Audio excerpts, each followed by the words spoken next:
I never thought I would say this out loud, but the night my own son hit me, he didn't just cross a line, he lost everything. Not because I wanted revenge, not because I stopped loving him, but because that single moment showed me who he had become and who I had been pretending not to see for years. I raised him with soft hands, I protected him from the world, and somehow, one night, I became the one who needed protection. People think this story is about violence. It's not. It's about the moment a mother realizes love without boundaries can destroy both of you. And once that night passed, there was no going back. Before this story continues, take one quiet second, subscribe, and tell me in the comments where you're listening from. I want to know how far this story reaches.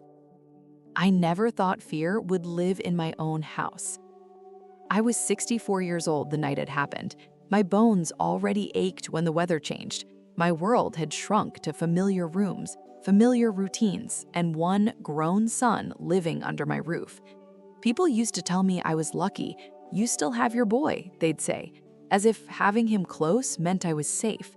They didn't see the tension that lived in the air, the way silence followed him from room to room, the way his temper had grown sharper while my voice had grown quieter. That evening started like so many others, dinner cooling on the stove, the television murmuring to an empty room, me waiting longer than I should have for him to come home. I told myself the same lie I always did. He's just tired. He's under pressure. He doesn't mean the things he says. A mother becomes very good at explaining away the unexplainable. When I heard the front door slam, my heart jumped, not from relief, from instinct. I remember standing in the kitchen, gripping the edge of the counter, thinking how strange it was that fear had found its way into the house I paid for, the house where I once rocked him to sleep. And still, even then, I never imagined what was about to happen. Because no matter how old your child gets, your heart refuses to believe they could ever raise a hand against you. The door didn't just close, it slammed, hard enough to rattle the picture frames in the hallway. I didn't turn around right away. I waited, listening. His footsteps were heavier than usual, uneven, angry in a way I could feel through the floor.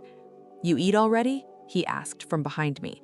Not "hello," not "sorry I'm late." "Yes," I said. "There's a plate in the oven if you're hungry." The oven door opened, then closed too hard.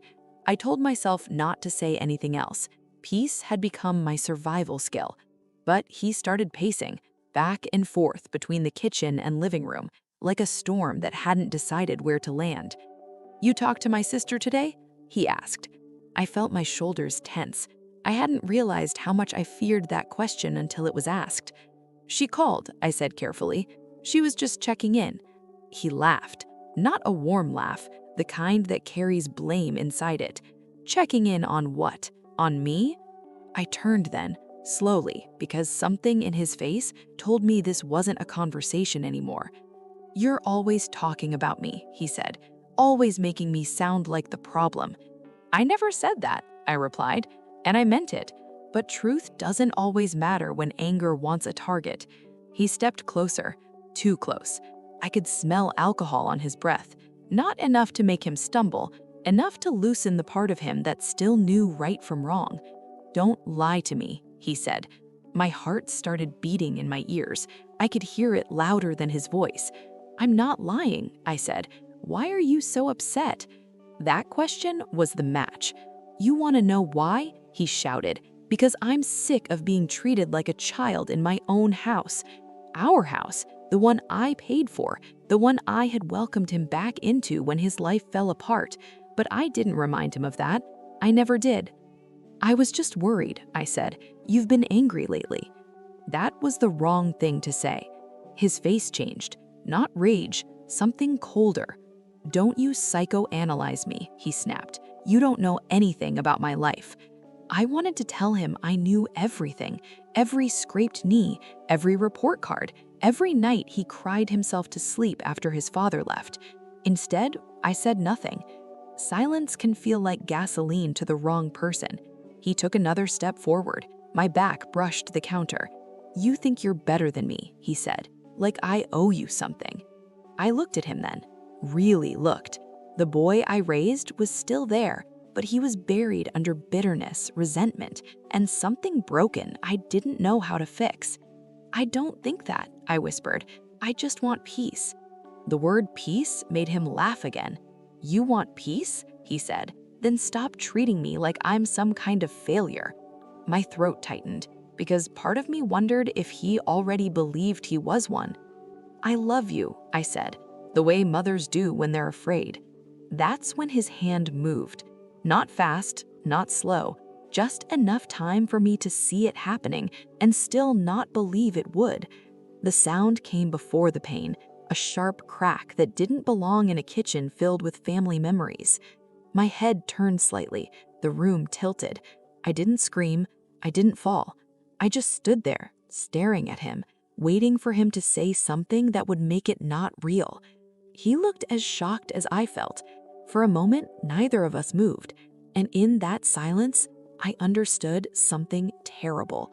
This wasn't an accident, and it wasn't a misunderstanding.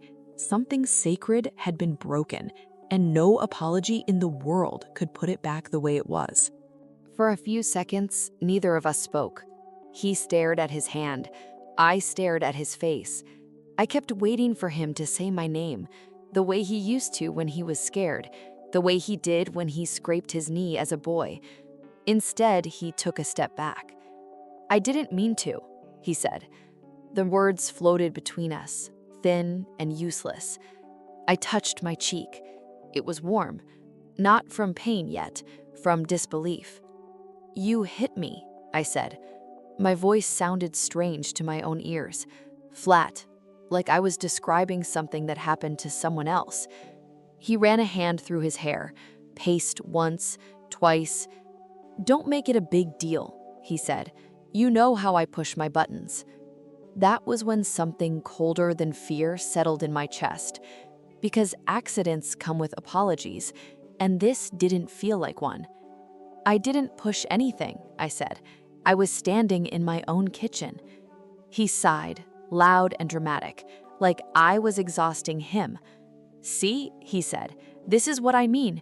You always turn things around." I looked at the clock on the wall. The second hand kept moving. Time had not stopped for me.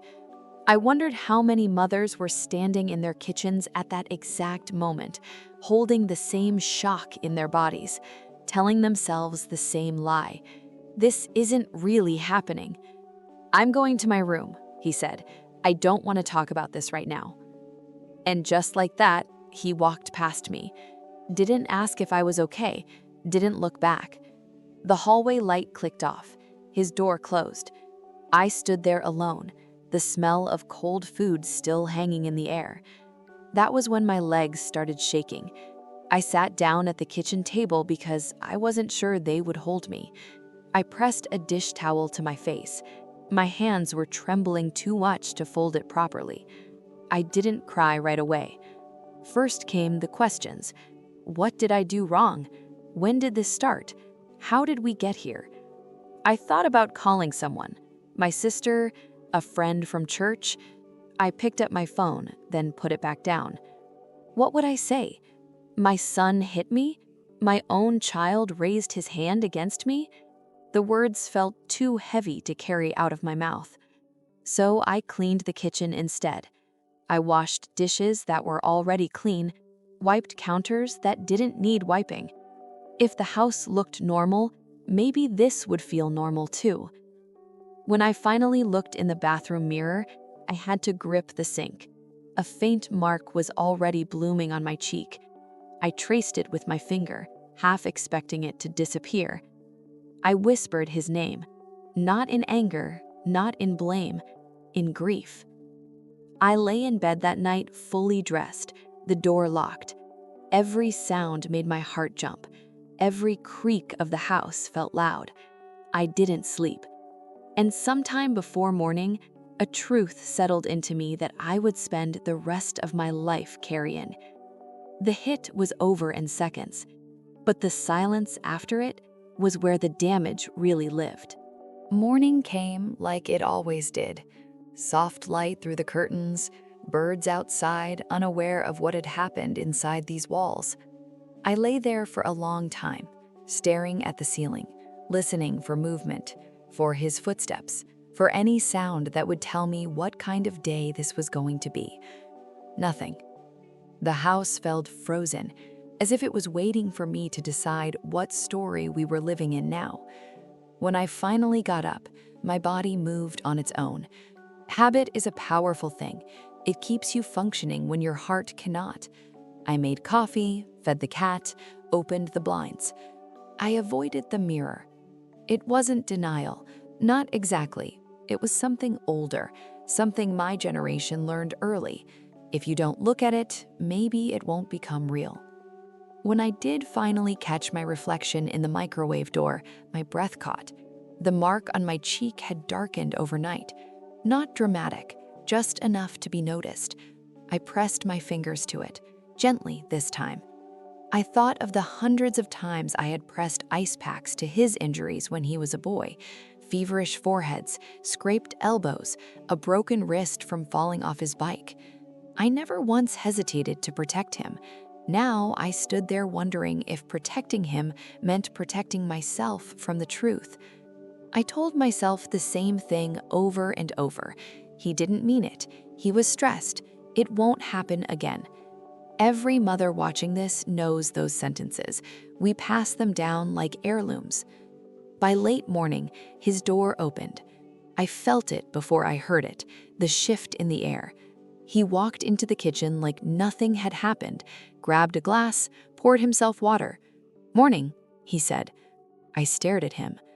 He didn't look at my face. Not once. I waited for him to say something else.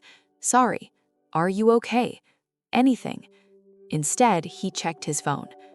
"I'm heading out," he said. "Got stuff to do." That was it. No apology, no explanation, just the expectation that I would accept this new reality without protest. I nodded, and that nod felt heavier than the hit. Because in that moment, I chose silence. Not because I was weak, but because I was afraid of what speaking would cost. I was afraid of losing him, afraid of judgment, afraid of being told it was my fault, afraid of becoming the kind of mother people whisper about. So I stayed quiet. Days passed like that. We moved around each other carefully, polite, distant. He avoided me. I avoided mirrors. I started wearing scarves inside the house, high collars when I went out. I practiced answers in my head. Allergies. I bumped into a cabinet. I'm just tired. Lies come easier when they're meant to protect someone you love. My sister called one afternoon. "Everything okay?" she asked. "Of course," I said too quickly. There was a pause on the line, the kind that knows better. "You sound tired," she said. I almost told her then. The words were right there, pressing against my chest. Instead, I changed the subject. After we hung up, I sat at the kitchen table and cried quietly into my hands. I cried for the boy he used to be. I cried for the woman I had become. And I cried because I knew silence was slowly teaching him that what he did had no consequences. But mothers are taught that endurance is love, that if we just hold on long enough, things will get better. One evening, while folding laundry, I found an old t-shirt of his, the one he wore when he was 8, paint stains from a school project still on the sleeve. I pressed it to my face. I remembered the way he used to crawl into my bed during thunderstorms, how he'd say, "Don't let anything get me, Mom." I had kept that promise for decades. No one tells you how hard it is to stop keeping it. The bruise faded slowly, yellow at the edges, then gone. But something else appeared in its place. Fear. Not loud fear, quiet fear. The kind that listens for footsteps, that memorizes moods, that plans escape routes in its own home. I started sleeping with my door locked, started keeping my phone charged at all times. I hated myself for it, because part of me still believed that acknowledging danger meant admitting failure as a mother. Church didn't help. People smiled, asked about him. "He's good," I said, "just figuring things out." They nodded, satisfied. No one wants to hear the truth if it makes them uncomfortable. Weeks passed, and then one morning, while putting on makeup I rarely wore anymore, I saw it, a faint shadow under my eye. Not from the hit, from exhaustion, from carrying something alone for too long. That was when a thought crept in that scared me more than anything else. What if this wasn't the worst it could get? What if silence wasn't protecting him, but teaching him? That question stayed with me, followed me through every room, every memory, and for the first time since that night, I allowed myself to consider something I had been avoiding. Maybe loving him didn't mean staying quiet. Maybe staying quiet was the most dangerous thing I could do. And that thought was the beginning of the end of my silence. The truth didn't come out all at once. It leaked. A pause too long on the phone, a question asked twice, a look that stayed on my face longer than comfort allows. It was my sister who noticed first. She came by one afternoon with a bag of groceries I didn't ask for, said she was in the neighborhood, though she lived 20 minutes away. She stood in my kitchen talking about nothing, the weather, gas prices, her neighbor's new dog. Then she stopped. "You're wearing a scarf," she said. "It's 80 degrees outside." I opened my mouth to lie, the excuse was already practiced, but she reached out and gently touched my cheek. The scarf slipped. She didn't gasp, didn't shout, she just closed her eyes. "Did he do this?" she asked. I didn't answer. I didn't have to. She sat down slowly, like her knees had given out. "Oh God," she whispered. "Oh God, no." And just like that, the secret wasn't mine alone anymore. She cried harder than I did, angrier too. "We're calling the police," she said immediately. "No," I said, too fast, too loud. She looked at me like she didn't recognize me. "He hit you," she said. "That's not an argument, that's not stress, that's assault." I wrapped my arms around myself. "He didn't mean to," I said. The words tasted bitter even as I spoke them. She shook her head. "You're still protecting him," she said softly, "and he's not protecting you." I asked her not to tell anyone. Not yet. She hesitated, then nodded. But silence has a way of traveling on its own. By the end of the week, my phone started ringing more than usual. Aunties, cousins, people who suddenly cared deeply about family unity. They didn't ask how I was doing. They asked what I had done to upset him. "He's under a lot of pressure," one said. "He didn't grow up easy," said another. You know how men get when they feel disrespected. Disrespected? I thought about that word late into the night, as if a bruise could be earned, as if motherhood came with an invisible contract that allowed pain in exchange for loyalty. My son noticed the change immediately. "Why is everyone calling me?" he snapped one evening. I stayed quiet. He paced the living room, agitation rolling off him. "What did you tell them?" he demanded. "I didn't tell anyone," I said, and that was the truth. He stopped pacing, looked at my face.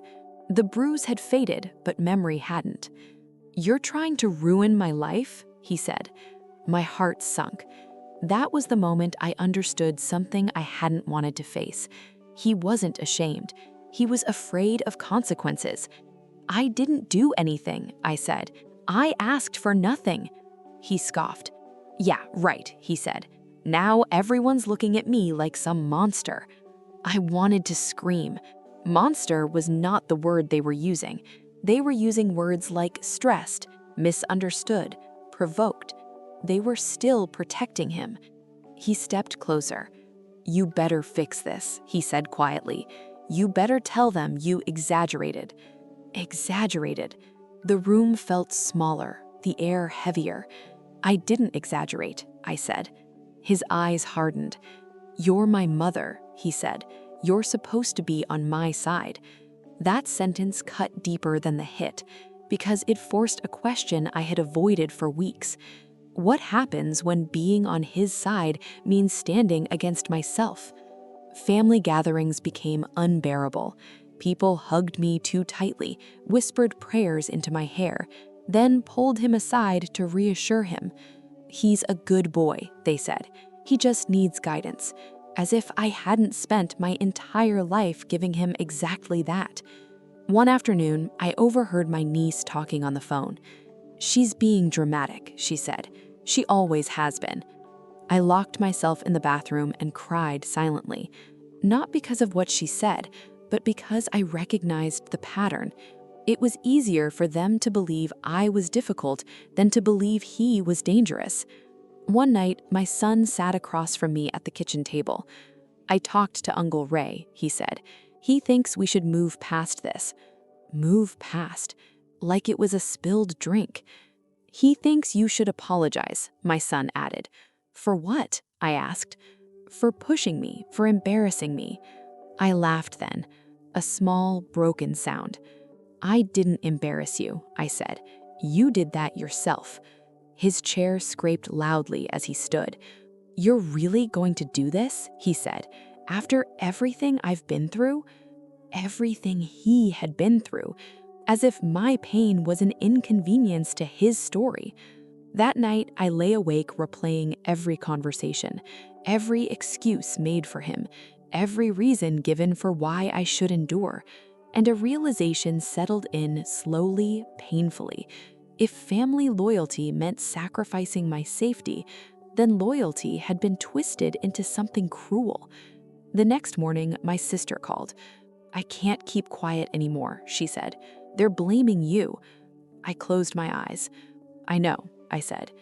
"And he's getting bolder," she added. "He thinks he got away with it." That sentence chilled me, because deep down, I knew she was right. Silence hadn't calmed him. It had taught him he could control the story and control me. That was when I understood something no one had prepared me for. Sometimes the most dangerous place for a woman isn't outside her home. It's inside a family that refuses to see the truth. And once I saw that clearly, I knew the next decision I made would change everything. The house felt different after that. Not louder, not violent. Sharper. Like everything had edges now.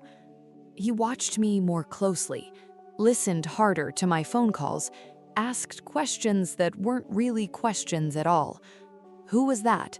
Why are you going out? You didn't tell me you were seeing her." I started answering carefully, choosing words the way you choose steps on cracked ice. One evening, he sat down across from me at the kitchen table, too calm, too deliberate. I knew something was coming before he opened his mouth. "We need to talk," he said. My stomach tightened. "I've been thinking," he continued, folding his hands like a man about to negotiate. "This situation isn't good for either of us." I waited. He leaned back in his chair. "You're getting older," he said, "and this house is too much for you." There it was, the house, the thing he had been circling for months. "I managed just fine," I said. He smiled, not kindly. "Be realistic," he replied. "You forget things, you get tired. What if something happens to you?" Concern can sound a lot like care when you want to believe it. "I'm not moving," I said quietly. His smile faded. "Then at least put the house in my name," he said, "so I can handle things if something happens." I felt something inside me go very still. "You want me to sign my house over to you?" I said. He shrugged. "It's just paperwork," he said. "You trust me, don't you?" That question landed hard. Trust. The same word I had wrapped around his wrists his entire life, the same word that had broken my cheek weeks earlier. "I need time to think," I said. His jaw tightened. "No," he said, "you need to decide." I looked at him then, really looked, and I saw how certain he was. Certain I would give in. Certain I would choose peace over safety. Certain that motherhood meant surrender. "You owe me," he said. The words stunned me. Owe you? I repeated. For everything, he said. For raising me alone. For making me feel like I was never good enough. My chest burned. I gave you my life, I said. I worked 2 jobs. I put food on this table. And you never let me forget it, he snapped. There it was again, that twist of truth into blame. He stood up, pacing.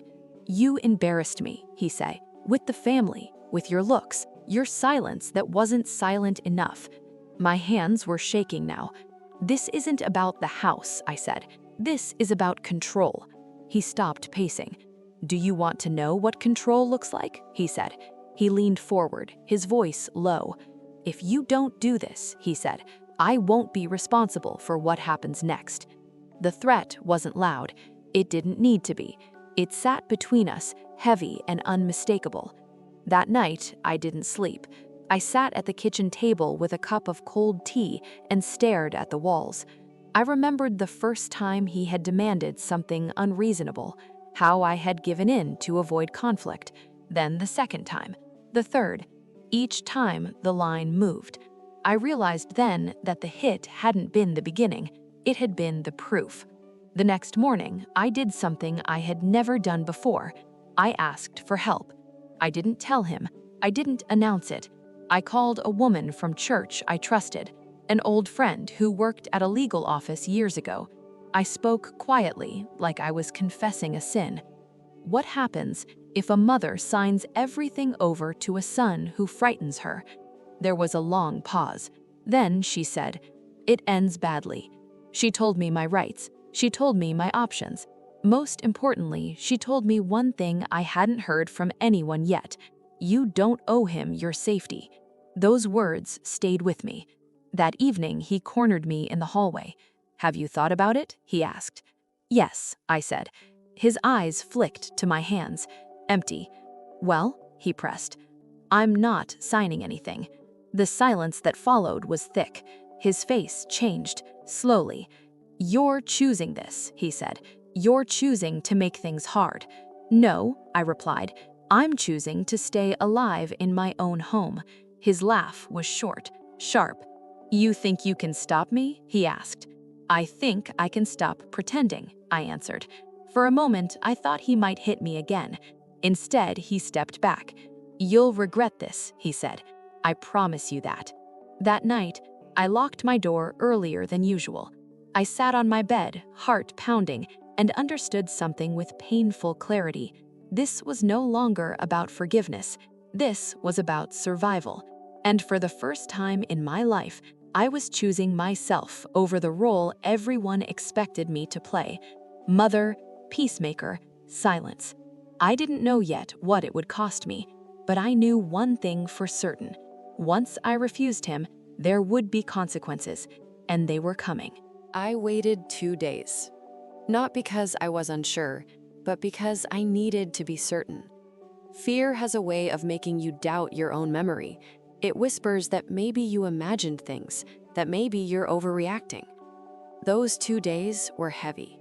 He didn't speak to me, didn't look at me, moved through the house like a stranger who felt entitled to the space. I kept my phone on me at all times, even in the bathroom, even in bed. I started sleeping with my shoes near the door. I told myself it was temporary, just until things calmed down, but nothing calmed down. On the 3rd night, he came home late again, later than usual. I heard the door slam. He didn't try to be quiet. I stayed in my room, heart pounding, counting his footsteps. He stopped outside my door. Didn't knock. You really think you're smarter than me? He said through the wood. My hand shook as I gripped my phone.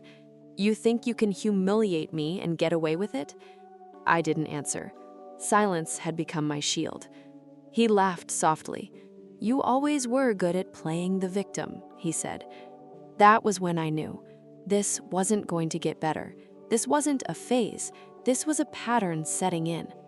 After he walked away, I sat on the edge of my bed and stared at my phone. The numbers were there, already typed in. I had written them down days earlier, just in case. My finger hovered. I thought of the first time I held him, how small he felt, how I promised I would never let anyone hurt him. I never imagined I would have to protect myself from him. When I finally pressed call, my whole body went cold. My voice trembled as I spoke. I kept apologizing without knowing why. "I need help," I said. "My son lives with me. He's become violent." The woman on the other end was calm, professional. She asked questions, I answered honestly. Dates, threats, fear. Saying it out loud made it real. When I hung up, I sat very still. I didn't feel brave. I felt broken. The knock came sooner than I expected. 2 officers stood at my door. Their presence filled the hallway. My son came out of his room immediately. "What's this about?" he demanded. They asked us to separate. He looked at me then, really looked. Not angry, not scared, betrayed. "You did this," he said. I nodded. "Yes," I said. The words tasted like grief. As they spoke to him, I sat on the couch with my hands folded in my lap. I answered more questions, showed them the bruise, faded but still visible in memory. They were gentle, respectful. That surprised me. When they asked if I wanted to press charges, my throat closed. "I just want him to leave," I said. "I want to be safe." They nodded. He started shouting, "You're ruining my life. You're my mother." His voice echoed through the house. The neighbors would hear. I didn't care. When they led him outside, he didn't look back. The door closed behind him. The silence that followed was different, not heavy, empty. I sank onto the floor and cried for the first time since it happened. Not loud, not dramatic, just tears that had been waiting weeks for permission. That night, I slept alone in the house for the first time in years. I expected relief. Instead, I felt grief so sharp it took my breath away. The next days blurred together. Paperwork, phone calls, legal words that felt foreign in my mouth. A temporary order, conditions, distance. Family reactions came quickly. Some called to check on me, others to scold me. "How could you do that to your own son? Couldn't you have handled it privately?" I stopped explaining. I didn't owe anyone the details of my survival. When I received the official notice, my hands shook again. He was barred from the house, from me, from the life he had taken for granted. I stared at the paper for a long time. I felt no victory, only a quiet finality. That evening, I walked through every room, touched the walls, the door frames, the kitchen counter where it had all begun. I realized something then that no one had told me. Choosing safety doesn't feel empowering at first. It feels like loss. It feels like mourning someone who is still alive. But beneath the grief, there was something else. Space. For the first time in months, I could breathe without fear. And as hard as that call had been, as much as it had cost me, I knew I would make it again. Because once you choose your life, you don't go back to pretending you don't matter. I didn't hear from him for weeks after that. No calls, no messages, no apologies waiting on my phone. At first, I checked out of habit, every morning, every night. Then one day, I realized I hadn't checked at all. The house settled into a new rhythm, quieter, lighter. I still flinched at sudden noises, still listened too closely for footsteps that weren't there. But fear no longer lived in every corner. Word traveled quickly through the family. Some people stopped calling altogether. Others called to deliver news like warnings. "He's staying with a friend. He lost his job. He's having a hard time." I listened without comment. I had spent years cushioning his falls. This time, the ground was his teacher. One afternoon, my sister came by. She stood in the doorway, hesitant. "He's angry," she said. "He says you betrayed him." I nodded. That word again. Betrayal. As if protecting myself was an act of treason. "He told people you overreacted," she added, "that you're unstable." I felt a familiar ache in my chest. But something had changed. I no longer needed them to believe me. "I know what happened," I said, "and so does he." She looked at me for a long moment. "You seem different," she said. "I am," I replied. The truth was, distance had given me clarity. Without his presence filling the house, memories surfaced. Moments I had brushed off, doors slammed too hard, words sharpened with resentment. I realized how much energy I had spent managing his moods. That weight was gone now. Weeks turned into months. I heard bits and pieces. He couldn't stay in one place long. Arguments followed him. Jobs slipped through his fingers. Some family members still tried to intervene. "He needs you," they said. "He's all he has." I shook my head. "I was all he had," I said, and it didn't stop him. That was a hard truth for people to accept, because it meant love alone wasn't enough. One evening, I ran into a neighbor while checking the mail. "I heard what happened," she said gently. "I'm glad you're safe." Her words caught me off guard. No judgment, no advice, just acknowledgement. I thanked her, then sat on the porch long after she left. Safety. I hadn't realized how long it had been since I felt that word applied to me. I stopped jumping when my phone rang, stopped locking my bedroom door out of habit. I began sleeping through the night, and slowly, guilt crept in, because healing felt like abandonment. I worried about him in ways I couldn't explain. Was he eating? Was he sleeping? Was he angry at the world? But worry is not the same as responsibility. I learned that the hard way. One afternoon, a cousin called. "He wants to talk to you," she said. "He says he's ready to apologize." My heart raced. Hope is dangerous when you're vulnerable. "I'm not ready," I said. She sighed. "He's paying for what he did," she said. "Isn't that enough?" I looked around my living room. The quiet, the light. "This isn't punishment," I said. "This is consequence." There is a difference. When someone faces consequences, it feels unfair to them, because for the first time, they're not being protected. The truth was, he had lost more than a house. He had lost access to my forgiveness, to my excuses, to the version of me that would absorb pain so he didn't have to. That loss changed him. Not immediately, not gently. I heard he drank more, lashed out, blamed me for everything that followed. That hurt, but it didn't break me. I had already broken once, and I wasn't going back. One night, I found an old photo album. Him at 5, missing 2 teeth. Him at 12, scowling at the camera. Him at 20, proud and hopeful. I cried over every page, not because I regretted my decision, but because grief doesn't disappear just because it's justified. You can love someone and still let them go. You can grieve what they became without inviting it back into your life. Months later, I heard he'd been charged with something minor. Nothing violent, nothing dramatic, just another door closing. The family grew quieter after that. No more advice, no more pressure. I think they saw it then. Not all at once, but enough. One afternoon, I received a message from him. 3 words, "You happy now?" I stared at the screen. Then I deleted it. Not because it didn't hurt, but because I no longer needed to answer. What he lost wasn't taken from him. It was returned to him exactly as he had treated it, without care, without restraint, without protection. And what I gained wasn't strength or pride. It was something far more valuable.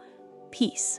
The night after everything had exploded in my living room, I couldn't sleep. Every creak of the old house sounded like footsteps sneaking through the dark. Every wind-blown branch tapped against the window like a warning. I lay on the couch, blanket twisted around me, staring at the ceiling, feeling the sting in my cheek where my son had hit me. It wasn't just the pain of the strike, it was the betrayal, the fracture in the life I thought we had. I kept replaying his words over and over. "You don't understand me, Mom. You never have." But I did understand, or at least I thought I did. I had tried so hard to protect him, to shield him from the mistakes I had made in my own youth. And here he was, my own son, turning the tables in the cruelest way. Morning came like a hesitant guest. I hadn't heard from him since that night, but the house felt charged, like the air itself was waiting for a storm. I decided to step outside, just for a breath of normalcy, to let the sunlight touch my skin and remind me there was still a world beyond this house. My hands trembled as I sipped my coffee on the porch, glancing down the street, half expecting him to appear at any moment. The truth was, I didn't know if I wanted him to come back. I wanted to scream, to make him understand the damage he'd done, not just to me, but to himself. But there was also this gnawing part of me that hoped for explanation, for something, anything that would make sense of that violence. By noon, I decided I couldn't wait any longer. I had to confront him, calmly, rationally, like I used to do when he was a boy. I drove to his apartment, gripping the steering wheel as though it could anchor my nerves. When he opened the door, I was met with that same hard stare, the same tight set of his jaw. "Mom," he said, his voice low, I don't know why you're here." "I'm here because we need to talk," I said, evenly, though my chest felt like it was being squeezed. "I need to understand why you did what you did." He looked away, fingers drumming against the doorframe. I could see the anger simmering, the guilt hiding behind it, and the exhaustion. "It's nothing you can fix," he muttered. I swallowed hard. Maybe not, but I have to try. I can't just let this go, not with what happened last night. The silence stretched between us. It was thick, suffocating, and finally he stepped aside and let me in. The apartment smelled faintly of takeout and something metallic, maybe tension, maybe the remnants of the fight. I sat on the couch, trying to steady my shaking hands. He stood near the window, arms crossed, the lines of stress on his face. "I'm sorry," he said, suddenly, almost whispering, and my heart twisted. Not a full apology, not an admission, just a fragment. I don't know why I held up a hand. Don't try to explain yet. Just sit. Let's talk, but let's do it without yelling." He hesitated, then sat across from me, eyes darting around the room as though looking for an escape. "You think you know me, Mom, but you don't. You never did." "Then help me understand," I said, softer now, but with a steel undercurrent. "Because I need to. I can't let this, whatever this is, tear us apart without trying to reach you." He didn't answer immediately. Instead, he let out a long breath, one that sounded like it carried the weight of years. Then, finally, the story began to unfold. I listened, every word sinking into me, the story of pressures, mistakes, secrets, and shame that had led him here. It was a side of him I had never seen, a version hidden behind smiles and casual chats, hidden from the world. And yet, as he spoke, part of me grieved for what we had lost. The night of the strike wasn't just a single event, it was a fracture that had been forming silently, unnoticed, for years. His anger wasn't born in isolation, it had roots, tangled with my own failures as a mother, my own fears, my own choices. By the time he finished, the room was quiet, save for the hum of the refrigerator and the distant sounds of traffic. He looked exhausted, hollowed out, and I realized confronting wasn't about blame anymore. It was about recognition, acknowledging the damage, naming it, seeing it clearly, and choosing what to do next. "I don't know if I can forgive myself," he whispered, eyes glistening. "Maybe we don't have to think about forgiveness yet. Maybe we just start with understanding. That's all we need right now." He nodded slowly, a fragile truce forming between us, and for the first time in days, I felt the tension in my shoulders ease just a little. It wasn't resolution, not yet, but it was a beginning, a doorway out of the storm. I left his apartment that evening with a mix of hope and dread, knowing that the coming days would demand more courage, more patience, and more honesty than either of us had ever needed before. But I also knew something else. Whatever happened next, I would face it. Not as a mother fighting alone, but as a mother who had begun to see her son, truly see him, for the first time in years. The days after that conversation felt surreal. There was a quiet that I hadn't expected, a fragile pause between storms. He wasn't violent anymore, not physically, but the air was still heavy with unspoken words. Every time he entered the room, my chest tightened, and I had to remind myself to breathe. I was learning to navigate this new version of him, the one scarred not just on his hands, but deep inside, a version I barely recognized. Yet life doesn't pause for reflection. The mundane tasks of bills, groceries, and errands pressed on relentlessly, and the strain of that night lingered, a silent echo in every corner of my home. I couldn't sleep fully. I woke often, listening for footsteps, for the creak of the floor, for signs that the storm could return. But the silence, while terrifying at first, became a strange companion, a quiet that allowed me to think, to strategize, to plan my next move. I realized I couldn't keep pretending nothing had happened. Confrontation had begun the healing, yes, but it wasn't enough. Something more was needed. Something that would force both of us to face the consequences, the truths we had been avoiding for years. I started by revisiting the moments leading up to that night. I remembered the subtle changes, the hidden signs that I had missed, the way he had avoided conversations, the late nights out, the silence over family matters, the small lies he thought I wouldn't notice. Each detail, previously brushed off as youthful carelessness or stress, now formed a pattern, a warning I had failed to heed. With each recollection, my resolve strengthened. I wasn't going to let this night define us, not entirely, but I had to protect myself and my home. I needed boundaries, rules that even my son couldn't cross. The thought was heavy, almost cruel, but it was necessary. I couldn't allow fear to dictate my life any longer. That afternoon, I sat him down again. The sun was low, slanting through the living room window, casting long shadows that seemed to mimic the tension in the room. I spoke calmly, carefully, but with the firm undercurrent of a woman who had been pushed to her limits. "We need a plan," I said, meeting his gaze. "A real plan for us, how to live together without repeating that night." He flinched, as though the words were a whip. "A plan?" he asked. "Like what?" "Boundaries," I said. "Rules. We start small. Respect each other. No more violence. No more threats. And if either of us can't manage that—" My voice faltered slightly, but I pressed on. "Then we step back. We get help." He didn't answer at first. I could see the storm brewing behind his eyes, the anger mixed with confusion, guilt, and shame. But slowly, almost imperceptibly, he nodded. I can try," he muttered. The words were fragile, almost trembling, but they were a start. For a week, we lived in this fragile truce. The house, once charged with tension, felt cautiously normal. I could drink my coffee on the porch without glancing nervously down the street. He could cook dinner without slamming doors or muttering under his breath. Small victories, but victories nonetheless. Then came the phone call. A voice, low and unfamiliar, crackled through the line. "You don't know the half of it," the caller said, and my heart skipped.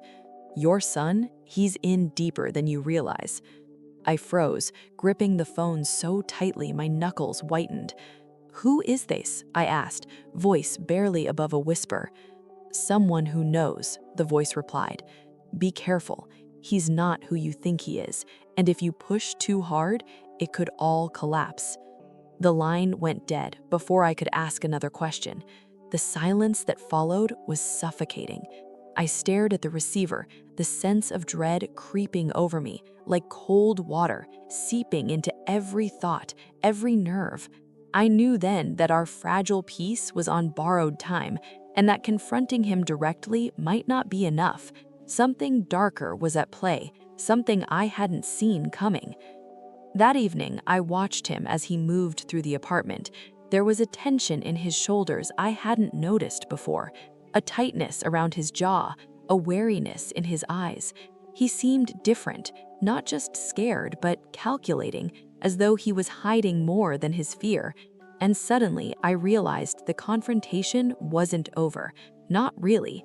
The fight for understanding, for truth, for survival had only just begun. I made a decision. I would need allies, someone who could help me navigate this new reality. I couldn't rely solely on conversations or fragile agreements. I needed information, proof, and perhaps someone who could intervene if the worst came to pass. The next day, I reached out to someone I hadn't contacted in years, someone I trusted implicitly. Their response was immediate and sharp. "I'll help, but tread carefully. You're dealing with more than a son. This could spiral fast." It was confirmation of my worst fears. What I had thought was a single night of violence was only the tip of a deeper, darker problem. And yet there was no turning back. I had seen too much, felt too much to step away. That night, as I lay in bed, I reflected on how quickly life could shift, how a single moment, a single strike, a single choice could fracture everything. But I also reflected on resilience, on the strength that comes from confronting fear rather than fleeing from it. I knew the coming days would test me in ways I could barely imagine, but I also knew that I would face them head on. Because the night my son hit me had stripped away illusions. It had revealed the truth in all its jagged, painful clarity. And if we were to survive, truly survive, we would have to navigate that truth together, carefully, cautiously, and with a courage neither of us had yet fully discovered. The storm was far from over. In fact, it was gathering strength, swirling around us in invisible currents, ready to challenge every fragile step we had taken towards reconciliation. But for the first time, I felt a flicker of control, a sense that I could navigate this storm, not as a helpless victim, but as a woman determined to protect herself, her home, and the fragile ties that remained with her son. The day started like any other, but the tension in the air felt heavier, almost suffocating. I had spent the past week piecing together everything I could: conversations, strange phone calls, fragments of truth that hinted at something far bigger than just my son's outburst. And now I knew that tonight, the confrontation I had been dreading would reach its peak. I arrived at his apartment just as the sun dipped below the horizon. The sky was painted in bruised purples and fiery oranges, a reflection of the turmoil I felt inside. My heart raced, every step toward the door echoing my fear and resolve. When he opened it, I saw that he too was tense, guarded, a fragile mask of calm hiding a storm beneath. "Mom," he said, voice low, almost wary. "I didn't expect you here tonight." "I needed to see this through," I replied, evenly. "We can't keep dancing around it. Whatever's happening, it ends tonight." He nodded, a shadow of guilt crossing his face. "All right, but you should know, you're not ready for everything." I swallowed hard. "Then show me. Let's face it together." Inside, the apartment was darker than usual, only the faint glow of a single lamp illuminating the room. Papers were scattered across the table, evidence, receipts, letters. I could see the story of his life unraveling before me. And suddenly, I understood. His anger, his fear, his violence, they weren't isolated moments of rebellion. They were the result of secrets, betrayals, debts, and mistakes I had never fully known. "You've been carrying this alone?" I asked, softly, my voice trembling despite my best effort to stay composed. He nodded, eyes downcast. "I didn't want to drag you into it. I thought I could handle it, but I lost control. And then," his voice cracked, "then I hate you." I took a slow breath, letting the truth sink in. The strike, the rage, the fear, it wasn't the end of him. It was a signal, a desperate cry from someone drowning in secrets, in guilt, in desperation. And I realized then that understanding this didn't excuse what happened, but it allowed me to see him clearly as a human being struggling in ways I hadn't imagined. We spent hours that night, talking, sifting through the mess, the pain, and the tangled threads of his life. Every confession, every tear, every admission chipped away at the anger, at the fear, at the barriers between us. And slowly, painstakingly, a fragile bond began to form again, a bond forged not in perfection, but in honesty, in shared suffering, and in the willingness to confront the darkness together. But the night wasn't done testing us. Just as we thought we had reached some semblance of understanding, a knock came at the door. My heart jumped. Who could it be at this hour? A friend? An authority? Someone seeking revenge? He hesitated, then went to the door and opened it.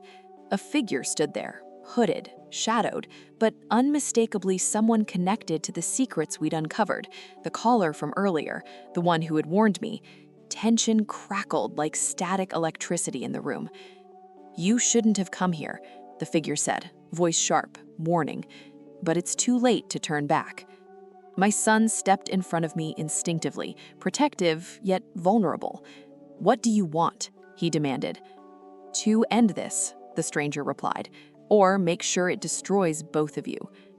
Time seemed to stretch. I could feel my pulse in my throat, my hands shaking. The room was suffused with danger and revelation all at once. But then, something shifted. My son, exhausted, broken, and raw with truth, met the stranger's gaze with a calm I hadn't expected. "I've faced it all," he said quietly, voice steady despite the tension. "And I won't let fear dictate what I do next. Leave or deal with both of us." The figure hesitated, as though weighing the courage of a young man and the resolve of an older woman who refused to back down. And then, slowly, the shadow receded, retreating into the darkness outside, leaving us alone with the quiet hum of the apartment and the lingering fear that had defined our nights. We sank onto the couch together, trembling from the adrenaline, but with an unspoken understanding between us. The confrontation had reached its peak, and we had survived, not because the danger disappeared, but because we faced it together. "I'm sorry," he whispered again, but this time fully, without pretense. "I forgive you," I replied, although the words carried more than just mercy. They carried relief, understanding, and a resolve that whatever came next, we would face it with honesty and courage. The hours that followed were quiet, not peaceful, not easy, but quiet, a necessary calm after the storm. I reflected on the journey, the night of violence, the secrets, the fear, the phone calls, and the confrontations that had led us here. And I realized something profound. The night my son hit me didn't destroy us. It revealed us. It forced us to confront truths we had hidden, to face shadows in ourselves and each other, and to emerge, fragile, yes, but stronger in ways I hadn't imagined possible. By morning, I knew we had survived the worst of it. There were still challenges ahead, still healing to be done, but the foundation had been laid, a foundation of honesty, resilience, and a bond that had been tested by fire and survived. As I looked at him, still slumped on the couch, weary but alive, I felt a mix of grief, relief, and a cautious hope. Life wouldn't be the same, and it didn't need to be. What mattered was that we faced the darkness together, and that no matter what came next, we had each other, and that, finally, was enough. I stepped to the window, watching the sunrise paint the sky with light. For the first time in a long while, I breathed fully, letting go of the fear that had gripped me since that fateful night. The journey wasn't over, but the storm had passed, and somehow, miraculously, we had survived.